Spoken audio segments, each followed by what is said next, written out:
la courbe que beaucoup connaissent dans la salle, qui est la courbe dans une rénovation de l'efficacité de l'euro investi. C'est une courbe qui démarre et dont la pente s'affaiblit au fur et à mesure que les investissements deviennent plus lourds et que les économies sont plus difficiles à aller chercher.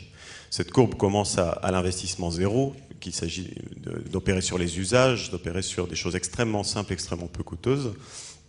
Et on est dans la première fourchette, effectivement, sur les comportements pour 5%, sur de l'efficacité énergétique classique pour les pourcentages suivants.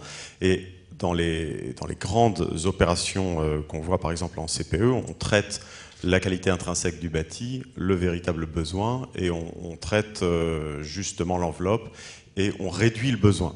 Donc là, il s'agit d'intervenir plus lourdement, et les temps de retour ou les calculs économiques font qu'on ne considère pas que c'est rémunéré par la performance, mais bien qu'il s'agit d'une opération sur le bâti, c'est de l'immobilier, c'est de la rénovation en général, qui peut avoir bien d'autres causes que la simple énergétique.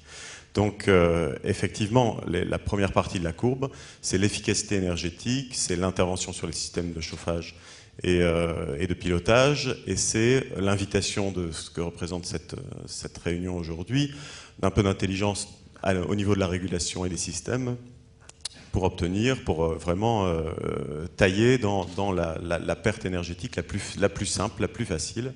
Et là, il faut que ça soit compatible avec les usages, il faut analyser finement les usages. Je pense que les fournisseurs de matériel nous proposent de plus en plus de matériaux, de solutions bien compatibles avec les usages. Donc il y a quelque chose d'intéressant qui se passe dans ce premier cadran de l'économie d'énergie qui est l'efficacité énergétique. Ensuite, on rentre dans la réduction du besoin intrinsèque.